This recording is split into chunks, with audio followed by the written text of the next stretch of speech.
الحمد لله وكفى والصلاة والسلام على من لا نبي بعده أما بعد فأعوذ بالله من الشيطان الرجيم بسم الله الرحمن الرحيم لا إكراه في الدين قد تبين الرشد من الغي فمن يكفر بالطاغوت ويؤمن بالله فقد استمسك بالعروة الوثقى لا انفصام لها والله سميع عليم الله ولي الذين آمنوا يخرجهم من الظلمات إلى النور والذين كفروا أولياؤهم الطاغوت يخرجونهم من النور إلى الظلمات أولئك أصحاب النار هم فيها خالدون صدق الله العظيم وصدق رسوله النبي الكريم اللهم صل على محمد وعلى آل محمد كما صليت على إبراهيم وعلى آل إبراهيم إنك حميد مجيد اللهم بارك على محمد وعلى آل محمد كما باركت على إبراهيم وعلى آل إبراهيم إنك حميد مجيد. میرے محترم دوستو، اللہ رب العزت نے حضرت آدم علیہ السلام سے لے کر نبی آخر الزمان جناب سیدنا محمد صلی اللہ علیہ وآلہ وسلم تک ہزاروں لاکھوں انبیاء علیہ السلام مبعوث فرمائے. جتنے بھی انبیاء دنیا میں اللہ پاک نے بھیجے ہیں ان سب کی بعثت کا مقصد صرف ایک ہی ہے کہ انسان کو دنیا میں زندگی گزارنے کا صحیح طریقہ بتانا، کہ انسان اس دنیا میں کس ترتیب سے زندگی گزار کر دنیا میں بھی اور مرنے کے بعد کی ابدی زندگی میں کامیاب ہو سکتا ہے. اور تمام انبیاء علیہ السلام جو تعلیمات لے کر آئے وہ دو چیزوں کا مجموعہ رہی ہیں. اسلام بھی اسی طرح دو چیزوں کا مجموعہ ہے. ان میں ایک چیز جو بنیاد ہے، اصل ہے، اساس ہے، وہ عقائد اور نظریات کہلاتے ہیں، اور دوسری چیز اعمال، عبادات، احکامات، اوامر، رسومات، جو بھی انہیں کہا جائے اس کا تعلق عمل سے ہے. اعتقاد کا تعلق دل سے ہے، دماغ سے ہے، یقین سے ہے، سوچ سے ہے، اور باقی تمام چیزوں کا تعلق انسانی اعضاء بدنی دیگر جوارح سے ہے. کان کا سننا، آنکھ کا دیکھنا، زبان کا بولنا، ہاتھ پاؤں کی حرکت، یہ عبادات کے زمرے میں استعمال ہوتے ہیں. اللہ رب العزت نے تمام انبیاء علیہ السلام کو جو تعلیمات دی، جو عقائد خاص طور پر بنیادی طور پر دیے گئے، ان میں بنیاد یہ ہے کہ سب سے پہلے اس چیز پر ایمان لایا جائے ہر نبی پہ کہ یہ نبی برحق ہے اور ان کی ساری تعلیمات برحق ہیں. اس لیے کہ نبی کو حق مانے اور تعلیمات میں سے کسی ایک بات کا انکار کرے تو یہ نبی کی نبوت کا ہی منکر ہے. ایک سیدھی سی بات ہے کہ نبی جتنے بھی انبیاء سابقین آئے، نبی اکرم سرکار دو عالم صلی اللہ علیہ وسلم سے پہلے بھی ان انبیاء علیہ السلام پر سب سے پہلے ایمان لانے والے کے لیے یہ ضروری ہے کہ ان کی ذات کی نبوت کی تصدیق کرے اور ان کی ہر بات کی تصدیق کرے. اس لیے کہ ان کی تمام باتیں وہ اللہ پاک کی طرف سے وحی ہیں، اللہ کے احکامات ہیں. اگر وہ نبی کو تو نبی مانتا ہے، ان کی بات کو نہیں مانتا تو نبی نہ ماننے والا جیسے ان پر ایمان لانے والا نہیں ہے، ایسے ہی ان کی باتوں میں سے کسی بات کا انکار کرنے والا بھی ان کی ذات پر ایمان لانے والا نہیں ہے. ایسے ہی نبی آخر الزمان صلی اللہ علیہ وآلہ وسلم کا حکم ہے، اور چونکہ آپ پر اللہ نے نبوت کو ختم فرمایا اور قیامت تک کے لیے آپ کی نبوت کو اللہ تعالیٰ نے باقی رکھا. آپ آخری نبی ہیں، آپ کی نبوت قیامت تک کے لیے ہے، سارے انسانوں کے لیے ہے. اور اس کی بہت ساری علامات ہیں۔ سب سے بڑی علامت یہ ہے کہ قرآن پاک 14 صدیاں گزرنے کے بعد آج بھی قرآن اور حدیث محفوظ ہے۔ یہ اسی لیے محفوظ ہے کہ ان کی نبوت قیامت تک کے لیے ہے۔ پہلے انبیاء سابقین جتنے بھی گزرے ہیں، انبیاء سابقین، ان کی نبوتیں چونکہ وقتی تھیں، ان کی کتابیں اور ان کی شریعتیں بھی وقتی تھیں۔ نبی چلے گئے دنیا سے، نبی گئے چند سالوں بعد ان پر اتری ہوئی کتاب بدل گئی، احکامات بدل گئے، متبعین نے ان کی ساری تعلیمات کا ستیہ ناش کر کے رکھ دیا۔ اسلام کے ساتھ ایسا نہ ہوا ہے اور انشاءاللہ نہ قیامت تک ہو سکتا ہے۔ اب اگلی چیز، احکامات شریعت جتنے بھی ہیں، قرآن اور حدیث کی باتیں جتنی بھی ہیں، ان کی تفسیر، توضیح، تشریح جو بھی کہہ لیں، اسے آقا نامدار سرکار دو عالم صلی اللہ علیہ وآلہ وسلم کامل مکمل فرما کر دنیا سے تشریف دیں۔ اس میں کوئی تشنگی، کوئی کجی، کوئی اس کے اندر باریکی یا اس کے اندر کوئی ایسی بات کہ آج اس وقت سمجھ نہیں آئی اور آج کسی کو سمجھ میں آئے گی، حاشا وکلا، ایسی چیز باقی ہی نہیں ہے۔ یا ایھا الرسول بلغ ما انزل الیک، آپ کو جو کچھ بھی دیے گئے وہ سارے کا سارا پہنچا دیجیے، پہنچائے۔ لیکن ہوتا کیا ہے؟ ہوتا یہ ہے کہ ہر زمانے میں فتنے سر اٹھاتے ہیں اسلام کے خلاف، مسلمانوں کے خلاف۔ مسلمان تو کوئی حیثیت نہیں ہے نا، مسلمان تو اسلام کے ہونے کا نام ہے۔ اگر مسلمان سے اسلام کو کشید کر لیا جائے، یعنی نام رہ جائے اور عمل سے بے بہرا ہو جائے، تو اس کے خلاف دنیا کا کوئی کفر نہیں ہوگا۔ ہماری ذات سے کسی کو غرض نہیں ہے، ہماری ذات سے کسی کو غرض نہیں ہے، غرض تو ان تعلیمات سے ہے جو رسول اکرم صلی اللہ علیہ وآلہ وسلم سے تسلسل کے ساتھ ہم تک پہنچی ہیں، اور ان تعلیمات کو مسخ کرنا یا ان تعلیمات کی غلط تشریح کر دینا یا ان تعلیمات کے خلاف ایک خاص قسم کا ذہن بنا دینا، یہ ہمیشہ سے کفر کا وسیلہ رہا ہے اور آج بھی ہو رہا ہے۔ گزشتہ جمعہ میں نے عرض کیا تھا کہ اسلام میں اللہ تعالیٰ قرآن میں اللہ نے ایک آیت بیان کی ہے، اور ایک ٹکڑا ہے آیت کا، میں نے آپ کے سامنے 2 آیتیں تلاوت کی ہیں۔ ان سے پہلے اللہ تعالیٰ نے نبی اکرم صلی اللہ علیہ وسلم کی رسالت کا اور آیت الکرسی جیسی عظیم آیت میں اپنی طاقت اور قوت اور وحدانیت کا ذکر فرمایا، اور یہ فرمانے کے بعد کہا کہ لا اکراہ فی الدین، کہ دین میں جبر نہیں ہے، اکراہ کسی کو مجبور کر دینا دین میں نہیں ہے۔ اس کا مطلب کیا ہے، اس سے مقصود کیا ہے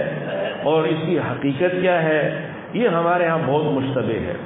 ہوتا کیا ہے کہ ایک آدمی نماز پڑھنے کے لیے جا رہا ہے، وہ اپنے ماتحت کو، اپنے بیٹے کو، اپنے اس کسی ایسے آدمی کو کہ جس پر اس کی کسی نہ کسی اعتبار سے اس کو فوقیت اللہ نے دے رکھی ہے، اسے نماز کے لیے کہتا ہے تو وہی، تو فرمایا لا اکراہ فی الدین، دین میں جبر نہیں ہے۔ اب اس سے مراد کیا لیا جاتا ہے؟ اس سے مراد عام طور پر یہ لیا جاتا ہے کہ میں نے عرض کیا کہ ایک آدمی جسے کسی پر بھی کسی اعتبار سے فوقیت حاصل ہے، وہ نماز کے لیے جاتے ہوئے اپنے ماتحت کو، اپنے ملازم کو، اپنے بیٹے کو کہتا ہے چلو نماز کے لیے۔ بسا اوقات نرمی سے کہتا ہے، بسا اوقات تھوڑی شدت سے کہہ دیتا ہے۔ جب وہ تھوڑی شدت سے کہتا ہے تو وہ یا کوئی اور خیرخواہ وہ کہتا ہے جی دین میں تو سختی نہیں ہے، اور وہ فوراً جو تھوڑا مطالعہ رکھتے ہیں وہ تو آیت بھی کوٹ کر دیتے ہیں کہ قرآن میں ہے لا اکراہ فی الدین۔ تو پہلی بات تو یہ کہ اسے سمجھنے کی ضرورت ہے کہ لا اکراہ فی الدین کا مطلب کیا ہے۔ حضرت عبداللہ بن عباس رضی اللہ تعالی عنہما جو رئیس المفسرین ہیں، وہ یہ کہتے ہیں کہ مدینہ منورہ کے جو انصار تھے، چونکہ یہ لوگ کھیتی باڑی کے پیشے سے تعلق رکھتے تھے، زراعت کے پیشے سے تعلق رکھتے تھے، تو یہ اپنے بچوں کو پڑھنے کے لیے بسا اوقات یہودیوں کے حوالے کر دیا کرتے تھے۔ جیسا کہ آپ حضرات نے سن رکھا ہے کہ رسول اکرم صلی اللہ علیہ وسلم مکہ مکرمہ میں پیدا ہوئے، لیکن پرورش پانے کے لیے اور تربیت کے لیے بھیج دیے جاتے تھے دیہات میں۔ ایسے ہی مدینہ کے جو عرب تھے، جو مشرک تھے، وہ اپنے بچے یہودیوں کے گھروں میں بھیج دیتے تھے تعلیم و تربیت کے لیے۔ ایسے ہی 2 لڑکے، حضرت حسین نام لکھا ہوا اسقاط کے ساتھ، کہ ان کے 2 بیٹے یہودیوں کے ہاں تربیت پا رہے تھے، اور ابھی وہ چھوٹے تھے کہ رسول اکرم صلی اللہ علیہ وآلہ وسلم نے بنو نذیر کی بدعہدی کی وجہ سے انہیں مدینہ بدر کرنے کا حکم فرما دیا کہ انہیں مدینہ سے نکال دیا جائے۔ اب وہ جو مدینہ سے نکل رہے تھے تو یہ حضرت حسین رضی اللہ تعالیٰ عنہ کے جو 2 بچے تھے اور یہ یہودیوں کے گھروں میں رہتے تھے، ظاہر ہے جس ماحول میں بچہ رہتا ہے اس کے اثرات اس کی طبیعت اور فطرت اور اس کی اندر آ جاتے ہیں، تو انہوں نے کہا کہ ہم یہودی مذہب قبول کریں گے اور انہی کے ساتھ جائیں گے۔ حضرت حسین رضی اللہ تعالیٰ عنہ نے حضور اکرم صلی اللہ علیہ وسلم سے اجازت چاہی کہ آپ مجھے اجازت دیں میں انہیں روکوں اور زبردستی انہیں اسلام کی طرف لے کے آؤں۔ تو نبی اکرم صلی اللہ علیہ وآلہ وسلم پر اللہ نے اس آیت کو نازل فرمایا کہ لا اکراہ فی الدین، کہ مذہب کی تبدیلی کے لیے، کہ اللہ نے اسلام کی خوبیوں کو کھول کر بیان کر دیا اور کفر کی قباحت کو اور کفر کے برے انجام کو اللہ نے قرآن میں واضح طور پر بیان کر دیا۔ اب اس کے بعد تبدیلی مذہب کے لیے کسی کو مجبور نہیں کیا جائے گا۔ لا اکراہ فی الدین کا مطلب کہ کسی غیر مسلم کو جبری طور پر اسلام کی دعوت نہیں دی جائے گی۔ حضرت عمر، اور اس کے بے شمار واقعات ہیں، ایک واقعہ صرف عرض کرتا ہوں کہ حضرت عمر رضی اللہ تعالیٰ عنہ کے پاس ایک غلام تھا، بہت سمجھدار تھا، رومی تھا اور مجوسی تھا۔ حضرت عمر رضی اللہ تعالیٰ عنہ نے اسے کہا کہ تم بہت سمجھدار ہو، خاص طور پر حساب کتاب میں بڑے ماہر ہو، میرا دل چاہتا ہے کہ تمہیں بیت المال میں ایک اہم ذمہ داری دے دوں، لیکن تم چونکہ مسلمان نہیں ہو، مجوسی ہو، تو یہ اہم عہدہ تمہیں نہیں دیا جا سکتا۔ یہ غور فرمائیے گا، یہ اس میں یعنی حضرات صحابہ کرام کی سیرت کے اندر نا اسلامی قوانین موجود ہیں، وہ نکالنے پڑتے ہیں۔ تو حضرت عمر نے کہا کہ تم چونکہ غیر مسلم ہو تو تمہیں وہ اہم عہدہ نہیں دیا جا سکتا، اگر تم اسلام قبول کر لو تو ہم تمہیں وہ عہدہ دے دیں گے کہ بیت المال کا حساب کتاب سارا نظم و نسق کو تمہارے حوالے کریں۔ اس نے کہا میں تو اسلام نہیں قبول کرتا۔ حضرت عمر رضی اللہ تعالیٰ نے کہا کہ اچھا ٹھیک ہے، پھر میں تمہیں آزاد کر دیتا ہوں، تم آزاد ہو، مدینہ منورہ سے چلے جاؤ۔ مدینہ منورہ سے نکال دیا۔ اور حضرت عمر رضی اللہ تعالیٰ نے یہ اور دوسری طرف بات نکل جائے گی کہ انہوں نے مدینہ منورہ سے ہر غیر مسلم صحابہ پہ اس بات کو انہوں نے کہا کہ پیش کیا کہ یہ قانون بنا لیا جائے کہ مدینہ منورہ میں جو دارالسلطنت ہے، دارالخلافہ ہے، یہاں کوئی غیر مسلم غلام نہ ہو۔ دوسرے آزاد تو غیر مسلم آ ہی نہیں سکتے تھے، وہاں پہ غلام آتے تھے، تو غلام بھی مسلمان ہو، ورنہ اگر مسلمان نہ ہو تو انہیں دوسرے شہروں میں بھیج دیا جائے، بیچ دیا جائے، یہاں نہ ہو۔ خیر، تو حضرت عمر رضی اللہ تعالیٰ نے اسے آزاد کر دیا، مدینہ منورہ سے فارغ کر دیا۔ تو لا اکراہ فی الدین کا مطلب حضرت عمر نے یوں کہا، فرمایا کہ چونکہ لا اکراہ فی الدین، دین کے قبول کرنے میں جبر نہیں ہے، اس لیے میں تمہیں مسلمان نہیں ہوتے تو میں تمہیں آزاد کر کے مدینہ سے فارغ کرتا ہوں، مدینہ سے چلے جاؤ، نکال دیا۔ تو لا اکراہ فی الدین کا مطلب یہ ہے کہ ایک آدمی جو غیر مسلم ہے اسے اسلام میں داخل ہونے کے لیے جبر نہیں کیا جائے گا۔ یہ مطلب نہیں ہے کہ ہاں جب اسلام میں آ گیا تو آنے کے بعد اسلام کی تو بنیاد ہے، نبی اکرم صلی اللہ علیہ وسلم کی بہت ساری حدیث ہے، یسروا ولا تعسروا بشروا ولا تنفروا، سہولت، خوشخبری، نرمی، سختی نہیں ہے، تنگی نہیں ہے، ہاں اصول اور ضابطے ہیں، اور اصول اور ضابطے پہ چلنے کا نام کبھی بھی اصول اور ضابطے پر چلنے کا نام ظلم یا اکراہ نہیں رکھا جا سکتا۔ آپ یہاں سے مال روڈ کو استعمال کرتے ہوئے آتے ہیں، جاتے ہیں، اور وہاں پہ بائیں ہاتھ پہ چلنے کا اصول ہے، قانون ہے بائیں ہاتھ پہ چلنے کا۔ اب ہمارے یہاں شرعی طور پر نبی اکرم صلی اللہ علیہ وسلم کی جو سنت ہے وہ راستے کے دائیں ہاتھ پہ چلنا ہے، لیکن چونکہ ہمارے ملک کا قانون بائیں ہاتھ پہ چلنا ہے تو جو آدمی اتباعی سنت میں بھی دائیں ہاتھ پہ چلے گا، ہر سمجھدار یہ کہے گا کہ یہ آدمی غلط کر رہا ہے۔ بلکہ اگر کوئی آدمی بائیں ہاتھ کو چھوڑ کر دائیں ہاتھ، یعنی جہاں سے آ رہے ہیں یہ اس طرف کو جا رہے ہیں اور آگے ٹریفک والا کھڑا ہے اور وہ روکتا نہیں ہے، تو ہر عقل مند اس ٹریفک والے کو غلط سمجھے گا کہ یہ آدمی اپنی ڈیوٹی پوری نہیں کر رہا۔ حیرت کی بات ہے کہ ایک ٹریفک والا، ٹریفک وارڈن یا وہاں پہ کھڑا ہوا کوئی بھی آدمی کہ جس کی ذمہ داری ہے کہ وہ ٹریفک کی روانی کو برقرار رکھے اور کوئی کام خلاف قانون نہ ہونے دے، اس کو اس کی ذمہ داری کے ادا نہ کرنے پر قابل ملامت سمجھا جاتا ہے، اور دوسری جانب جو علماء حقہ ہیں ان کی ذمہ داری جو ہے کہ جو اس مذہبی ٹریفک ہے اس کے اندر اگر کوئی رخنہ اندازی ہو اسے روکے، تو ان کے روکنے کو یہ سمجھا جاتا ہے کہ یہ غلط ہو رہا ہے، حالانکہ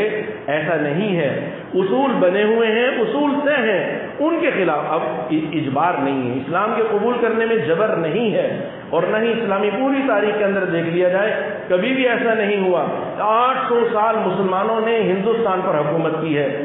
لیکن کبھی کسی مسلمان بادشاہ نے، بہت سارے بادشاہوں کے خلاف بعد میں تاریخ لکھنے والے، اللہ ہمیں اس کی عقل اور اس کی سمجھ نصیب فرما دے کہ جو تاریخ ہمیں جبرن پڑھائی جاتی ہے وہ حقیقت کے خلاف ہے. جو تاریخ ہمیں جبرن دی جاتی ہے وہ اس تاریخ کے خلاف ہے جو حقیقت ہے. تو بہرحال بہت سارے ان بادشاہوں میں سے بہتوں کے بعض کے خلاف یہ کہا جاتا ہے کہ انہوں نے لوگوں کو مسلمان زبردستی کیا. ایسا اگر ہوا ہوتا تو کم از کم جو مسلمانوں کا دارالخلافہ رہا دلی، اس کے اندر تو 100% مسلمان ہوتے، لیکن کبھی بھی نہیں رہے. تاریخ گواہ ہے اس بات کی. تو اسلام میں اکراہ نہیں ہے، اجبار نہیں ہے، وہ دخول اسلام کے لیے ہے. جب ایک آدمی مسلمان ہو گیا تو اب اس کے لیے اسلامی قوانین کا یا اسلامی باتوں کا، ہاں اسلامی قوانین میں سے میں نے یہ بات بارہا عرض کرتا ہوں کہ اسلامی قوانین میں سے 30% کا تعلق حکومت کے ساتھ ہے، 70% کا تعلق ہماری اپنی ذات کے ساتھ ہے. ہم اپنی ذات کے اعتبار سے اگر اسلام کے اوپر نہیں چلتے تو ہم اسلام کے مجرم ہیں، اللہ اور اللہ کے رسول صلی اللہ علیہ وآلہ وسلم کے مجرم ہیں. ہاں اگر اسلامی قوانین نافذ ہو، اسلامی شریعت ہو، تو پھر وہ ان باقی سب کو بھی اس پہ لانے کے لیے پابند کرے گی کہ تم انہیں، مثال کے طور پر قصاص کا حکم ہے، چوری میں ہاتھ کاٹنے کا حکم ہے. حیرت کی بات یہ ہے کہ بعض ہمارے ملکی قوانین ایسے ہیں کہ جو ہم سے پہلے بعض اچھے حکمرانوں نے یا کسی نے کسی بھی وجہ سے ایک اچھا قانون مرتب کر دیا، جیسا کہ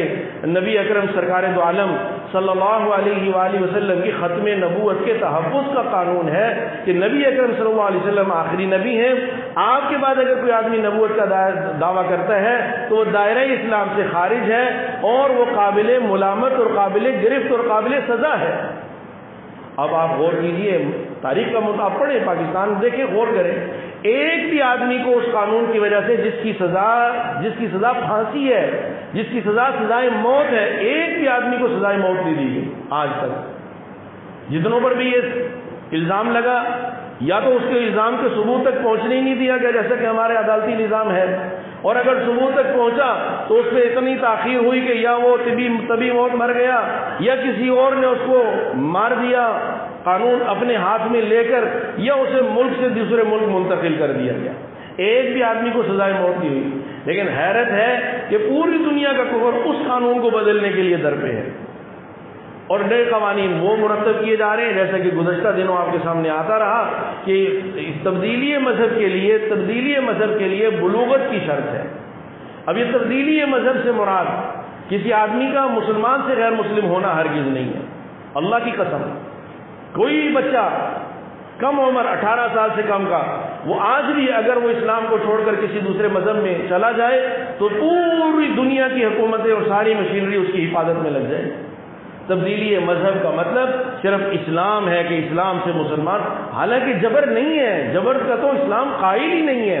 وہ تو نہ اسلام اس بات کا قائل ہے، نہ ہمارا قانون اس کی اجازت دیتا ہے، نہ شریعت اس بات کی اجازت دیتی ہے کہ کسی آدمی کو مجبور کیا جائے کہ وہ مسلمان ہو. ہاں البتہ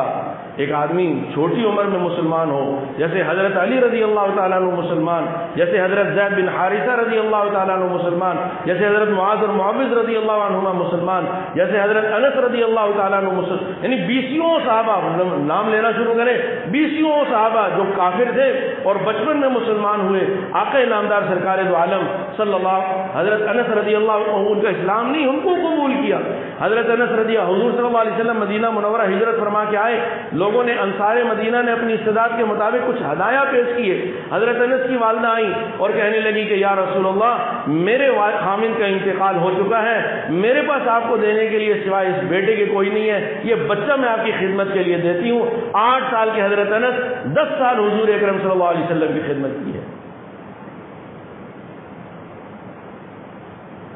اللہ پاک ہمیں اس کی سمجھ نصیب فرما دے. دیکھیے، ہم نے یہ جو پاکستان ہم نے حاصل کیا، ہمارے آبا و اجداد نے اس کے لیے قربانیاں دیں، لاکھوں لوگ اس کے لیے ختم ہوئے. اس کی بنیاد میں نعرہ، اور اس کی یعنی تعمیر کے لیے، اس کی آزادی کے لیے جو نعرہ لگایا گیا وہ ہے پاکستان کا مطلب کیا؟ لا الہ الا اللہ. یعنی ہمارا ملک ہمیں ہے ہی اس لیے کہ یہاں پہ اسلام کی حفاظت ہو، اسلام کے مطابق زندگی گزاری جائے. اب قوانین، یہ حکومت کی ذمہ داری ہے کہ قوانین کو اسلام کے سانچے میں ڈھالے، لیکن یہ ہرگز مناسب نہیں ہے کہ حکومت اسلام کے سانچے میں ڈھالنے میں تو 70-80 سال نہیں ڈھل سکا، کوئی نہیں، لیکن یہ کہ اس کو جو باقی ہیں، جو موجود ہیں، انہیں ختم کر دیا جائے اور ان کے خلاف مختلف عنوانات پر اسلام مخالف قوانین لائے جائیں۔ ہوتا کیا ہے؟ ہوتا یہ ہے کہ عنوان بڑا خوبصورت لگایا جاتا ہے، لیکن اس کا مضمون بڑا خراب ہے۔ عنوان جہاں مرضی چسپا کر دیں، اس لیے کہ اس وقت کی جنگ ہے ہی ہے کہ جسے چاہیں اس کے اوپر لیبل لگا دیں یہ دہشت گرد ہے، جسے چاہیں اس کے اوپر لیبل لگا دیں یہ شدت پسند ہے، جسے چاہیں اس کے اوپر لیبل لگا دیں کہ یہ انسانی حقوق کی خلاف ورزی ہے۔ یہاں پہ چند آدمیوں پر وہ ختم نبوت کے قانون یا توہین مذہب یا توہین نبوت کے قانون کی وجہ سے چند آدمیوں پر دفعہ ثابت ہوئی اور انہیں بچا کر دوسرے ملکوں میں منتقل کر دیا گیا، اور ایک آدمی پر صرف موہوم یعنی وہم ہے کہ یہ اس کے دلائل ہیں کہ اس نے فلاں عمارت کو تباہ کیا ہے، اس ایک آدمی کے لیے پورے ملک کو کارپیٹ بمبنگ کر کے ختم کر دیا گیا۔ 20 سال وہاں پہ انسانی حقوق کی تنظیمیں کہاں؟ انسانی حقوق، ہیومن رائٹس، یہ سارا ایک عنوان ہے جہاں دل چاہا لگا لیا۔ برما میں مسلمان شہید کیے جاتے ہیں، کشمیر کے اندر کرفیو لگا کے لاکھوں مسلمانوں کو قتل کر دیا جاتا ہے، کوئی انسانی حقوق کی تنظیم سوائے زبانی گفتگو کے کوئی عمل نہیں ہوتا۔ اور ہمارے ملک پاکستان کے اندر دیکھ لیجئے کہ کتنی دفعہ واقعات ہوئے ہیں، آپ حضرات اس بات کے شاہد ہیں کہ سیالکوٹ کے اندر حافظ کو قتل کر دیا، جلا دیا گیا، لاہور کے اندر ایک حافظ کو جلا دیا گیا، اس کے خلاف انسانی حقوق کی کوئی تنظیم آپ کو بولتی ہوئی نظر نہیں آئے گی۔ مسئلہ یہ ہے اصطلاحات کی جنگ ہے، اصطلاحات کا سارے کا سارا پروپیگنڈا ہے کہ جس اصطلاح کو جہاں چاہا، جہاں پہ اسلام خلاف کوئی نہ کوئی سازش برپا کرنی ہے تو اس کے اوپر لیبل لگا لیا کہ انسانی حقوق کے تحت یہ چیز غلط ہے۔ انسانی حقوق کا چارٹر یہ کہتا ہے، وہ صرف اسلامی کے قوانین کے متعلق یہ کہتا ہے۔ اللہ پاک ہمیں اس کی سمجھ نصیب فرما دیں۔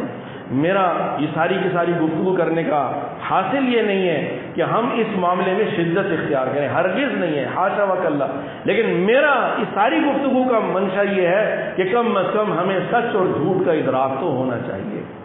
ہمارا وزن ترازو کے کس پلڑے میں ہے یہ شعور تو ہمیں ہونا چاہیے۔ ہمارا وزن، ہماری رائے، ہماری سوچ، ہماری فکر، میں تو یہ کہتا ہوں جو چیزیں ہمارے دائرۂ کار میں نہیں ہیں ان پر ہمیں گفتگو نہیں کرنی چاہیے، ان پر ہمیں اگر کہیں گفتگو ہو رہی ہے تو پھر ہم کیا رائے رکھتے ہیں، ہماری رائے کیا ہونی چاہیے؟ ہماری رائے تو وہ ہوگی جو لا الہ الا اللہ محمد الرسول اللہ کی تابع ہوگی،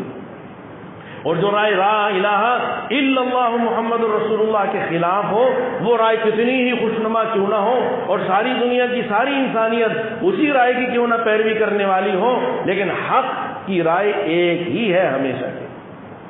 تو میرے محترم دوستوں، اللہ پاک ہمیں اس کی سمجھ نصیب فرما دے۔ اللہ تعالیٰ نے اسلام کے قبول کرنے میں جبر نہیں رکھا، لیکن اسلام قبول کرنے والے کو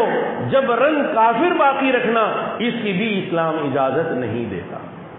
کوئی بھی آدمی کسی غیر مسلم کو جبرن مسلمان کرے یہ اسلام ہرگز اس کا قائل نہیں ہے، یہ عمل اسلام کی نگاہ میں اسلام کی تبلیغ نہیں ہے، یہ اسلام کی اشاعت نہیں ہے۔ کسی بھی آدمی کو ہم جبرن اسلام کی طرف نہیں بلا سکتے۔ ہاں لیکن اگر ایک آدمی اپنی خوشی سے، چاہے وہ بالغ ہے یا نابالغ ہے، سمجھدار ہے، عقل مند ہے، وہ بچہ ہی کیوں نہ ہو، اگر وہ اسلام کی حسن و خوبی کو دیکھ کر اسلام کی طرف متوجہ ہونا چاہتا ہے تو اسے اسلامی نقطۂ نظر سے اسے روکنا اور ایک خاص مدت تک کے لیے یا ایک خاص عمر تک کے لیے، ہمارے ہاں عمر ہے 18 سال، جبکہ یہ بلوغت کی عمر یہ نہیں ہے، ہمارے تو قانون کی عمر یہ ہے کہ 18 سال میں اسے بالغ سمجھا جاتا ہے، یہ قانونی بالغ ہے۔ شرعی بالغ تو بسا اوقات آدمی 10 سال میں ہوتا ہے، 12 سال میں ہوتا ہے، اور بسا اوقات 8-9 سال میں بالغ ہو جاتا ہے۔ اب ایک آدمی بالغ ہے یعنی شریعت کا مکلف ہے، وہ اسلام کا مکلف ہے، نماز کا مکلف ہے، توحید کا مکلف ہے، رسالت کا مکلف ہے، لیکن قانونی طور پر چونکہ وہ مکلف نہیں ہے ہم اسے کفر پر باقی رکھیں اور اسی حال میں وہ مر جائے تو اس کا جواب دہ کون ہوگا؟ سمجھ نہیں بالا کر ہے۔ اور پھر حیرت کی بات یہ ہے کہ یہ قانون دنیا کے غیر مسلم ملکوں میں نہیں ہے، تبدیلی مذہب کا قانون دنیا کے دیگر ممالک میں نہیں ہے، یہاں پہ تبدیلی مذہب میں کی حفاظت اور اسلامی حقوق کا اس کے اوپر لیبل اور اس کے ذریعے سے قانون کو بدلنا، جیسے کہ پہلے خاندانی قوانین کو بدلا گیا، بہت سارے قوانین جو اسلامی چھوڑیے ہماری مشرقی اقدار کے خلاف ہیں، ہماری مشرقی اقدار کے خلاف ہے، ان قوانین کو بدلنے میں اتنی عجلت، اتنی سرعت اور اتنی بے باکی، اللہ پاک ہم سب کی حفاظت فرمائے۔ تو میرے محترم دوستو، کم از کم ہمیں ادراک و شعور ہونا چاہیے، اور جو بات میں نے جہاں سے ابتدا کی تھی کہ لا اکراہ فی الدین کا مطلب یہ ہے کہ کسی کو ہم جبراً اسلام میں داخل نہیں کر سکتے، لیکن جو اسلام میں داخل ہے اس کے لیے احکامات شریعت جبراً اس پر نافذ ہیں، اور ان کا نافذ ہونا بالکل ایسے ہی ہے جیسے کسی بھی حکومت کے قوانین کا نافذ ہونا ہے۔ جیسے مثال کے طور پر سنگاپور میں چلے جائیں، وہاں پہ صفائی، نظافت اور دوسرے لوگوں کا خیال رکھنے کے قوانین انتہائی سخت ہیں۔ وہ ہمارے بھائی کے وہ کہنے لگے میری جیب میں کھانے کی کوئی چیز تھی، بس میں بیٹھا تھا، میں نے کھولا، منہ میں ڈال لیا، جو ہی میں نے منہ میں ڈالی وہ تلسی جو خوشبودار ہوتی ہے وہ تھی، تو جو ہمارے ساتھ رہبر تھا اس نے کہا کہ فوراً یہاں پہ منہ بند رکھو اور ریپر جیب میں ڈال لو، کسی نے دیکھ لیا $500 جرمانہ ہوگا۔ اب وہاں کوئی نہیں کہتا کہ یہ آزادی کے خلاف ہے۔ میرا دل کرتا ہے میں تلسی کھاؤں، بس میں کھاؤں، پارک میں کھاؤں، سڑک پہ کھاؤں، میں پان کھاؤں، میں ببل کھاؤں، ببل کھانا ہی جرم ہے۔ وہاں کوئی نہیں کہے گا کہ یہ ظلم ہے، نہیں کہے گا۔ کیوں؟ اس لیے کہ وہ انسانی جو طبیعت ہے اس کے خلاف نہیں ہے۔ اسلام کی باتیں اس لیے دشوار رکھتی ہیں کہ اس لیے کہ ہم نے اپنی طبیعت کو اسلام کے خلاف ڈھال لیا ہے۔ طبیعت کے اندر جب خلاف اسلام چیزیں پیوست ہو جائیں تو پھر اسلام دشوار لگنے ہی لگا کرتا ہے۔ اس لیے کہ نبی اکرم صلی اللہ علیہ وسلم نے فرمایا، اور یہ حرف آخر ہے، آپ نے فرمایا حجبت النار بالشہوات وحجبت الجنت بالمکارہ، کہ اللہ تعالیٰ نے جنت کو شہوتوں کے ساتھ ڈھانپ دیا ہے۔ اللہ نے جنت کو جہنم کو پیدا کیا، جبرائیل علیہ السلام کو بھیجا کہ جاؤ دیکھ کے آؤ، اور انہیں جنت کو دیکھ کے آگے کہا کہ اے باری تعالیٰ اتنی خوبصورت، اتنی لذتیں، اتنی نعمتیں، جو بھی بندہ اس کے بارے میں سنے گا اس میں جائے بغیر نہیں رہے گا۔ جہنم کو پیدا کیا، کہنے لگے یا اللہ اتنی سخت، اتنی ذلت، اتنی مشقت، اتنا عذاب، جو بھی اس کے بارے میں سنے گا وہ اس میں کبھی بھی نہیں جائے گا۔ اللہ تعالیٰ نے حجبت الجنت بالمکارہ، جنت کو ان چیزوں سے ڈھانپ دیا جو انسانی طبیعت کے خلاف ہے، انسانی شہوتوں کے، خواہشات کے خلاف ہے۔ احکامات، اسلام کو قبول کرنا، اسلام کے بعد نگاہوں کی حفاظت، کان کی حفاظت، زبان کی حفاظت، حلال اور حرام کی تمیز، حیا، اللہ کے احکامات، آقا نامدار سرکار دو عالم صلی اللہ علیہ وسلم کی سنت زندگی، اس کے ساتھ ڈھانپ دیا۔ اب ہوا کیا کہ زمانے کے گرد و پیش، زمانے کے اس نے گھومنے نے ہمیں اسلام سے دور کر دیا، ورنہ اسلام کہتا ہے کہ ٹخنے ننگے کریں تو اس پہ بحثیں ہوتی ہے کہ یہ جائز ہے، ناجائز ہے، حرام ہے، حلال ہے، ہوتا ہے، نہیں ہوتا، حکم کی حیثیت کیا ہے، اور اگر فیشن نے کہہ دیا گھٹنے ننگے کریں تو گھٹنے ننگے کرنے میں بھی آر نہیں ہے۔